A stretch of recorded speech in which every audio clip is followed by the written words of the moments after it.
पुलवामा का जो फ़िदाई हमला था उस पे जो प्रोपेगंडा इंडिया का शुरू हुआ, वली अहद आ गए पाकिस्तान, वो प्रोपेगंडा मज़ीद तेज़ हो गया। वली अहद पाकिस्तान से इंडिया गए तो वहाँ पे उनकी जो उम्मीदें थी सऊदी वली अहद से, उनके ऊपर पानी फिर गया। तो वो प्रोपेगंडा मज़ीद तेज़ होता गया और उनका यानी चीखना चिल्लाना मज़ीद तेज़ होता गया। और आज नौबत ये आ गई कि वहाँ से नरेंद्र मोदी ने भी अपनी फ़ौज को आर्डर दे दिया या उनको इजाज़त दे दी, यहाँ से इमरान ख़ान ने भी अपनी फ़ौज को इजाज़त दे दी। तो ये सूरत हाल आप यानी क्या कहेंगे इस हवाले से? जी, सबसे पहले तो वो प्रोपेगेंडा की बात कर लेना कि जितने भी सबूत सामने आए हैं जी, वो सब उनके खिलाफ जाते हैं और सारी दुनिया, और वो खुद कह रहे हैं, जो मैं भी आपको बातें बताने वाला हूँ ये वो है कि वो खुद कह रहे हैं। मिसाल के तौर पे नंबर 1 जी, कि हमलावर वहीं का रहने वाला था। जी, नंबर 2 कि मास्टरमाइंड जो था वो उधर ही, वो बकौल उनके कल उन्होंने उसको मार दिया, शहीद कर दिया। हाँ, वो उधर ही वहीं पर पाया गया। हाँ, नंबर 3 उनका जनरल कहता है कि जी ये बारूद भी वहीं पर मेड इन इंडिया है और ये बाहर से नहीं आ सकता। तो ये सारी बातें तो उन्होंने खुद कह दी।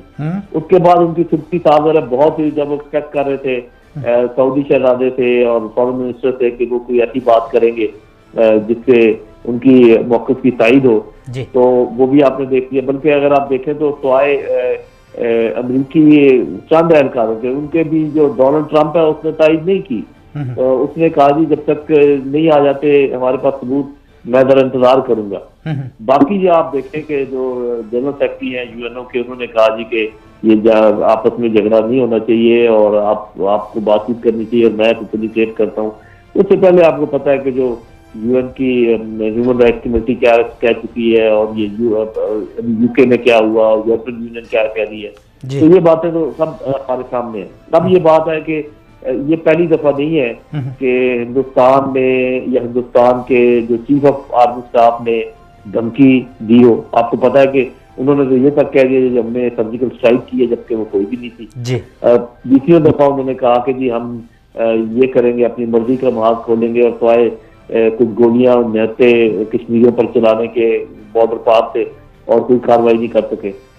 तो और ये आज भी मोदी ने तो 2 दिन पहले से अपनी फौज को फ्री हैंड दे दिया था जी। लेकिन जो हमारे वज़ीर आज़म की तकरीर थी, बहुत मेरा ख्याल उसमें तदब्बर भी था, उसमें एतमाद भी था और उसमें मैसेज भी बिल्कुल क्लियर था जी। नंबर 1 ये सारी दुनिया इस बात को मानती है, वो कहते हैं आप इन्वेस्टिगेशन करें और पता लगा लेते हैं कि इसका कसूर है। फिर उन्होंने मिसाल दी अफगानिस्तान की कि जोर से और बंदूक से कोई मसला हल नहीं होता, दुनिया की जो ताकत तरीन फौजें हैं वो वहां से भी निकल रही हैं। और तीसरी बात उन्होंने ये कही कि अगर आपने कोई शरारत की तो वो फिर ये ना समझना कि हम सोचो विचार में पड़ जाएंगे, हम तो उसका जवाब फौरी देंगे। और आज हमारे फौज को उन्होंने फ्री हैंड भी दे दिया कि भी आपने जो कार्रवाई करनी है वो करें।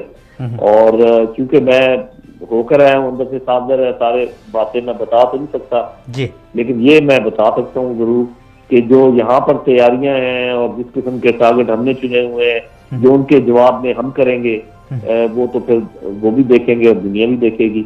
उसके अलावा जो वो अपने उसकी इंतखाबात की बुनियाद पर ये काम कर रहे, मेरे ख्याल उनकी रही से ही इज्जत भी मलिया मेट हो जाएगी और वो इंतखाबात में कैसे जाएंगे, किस मुंह से जाएंगे।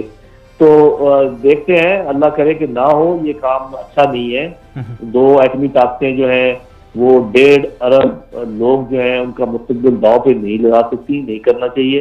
पाकिस्तान की तरफ से पीस का हाथ, अमन का हाथ बढ़ाया गया और ये भी मैं कहूँगा कि अमन की खातिर हम बड़ी हद तक जा सकते हैं, लेकिन अगर जंग हम पर मुसल्लत की गई तो हम उसमें भी बड़ी हदूद को छू सकते हैं।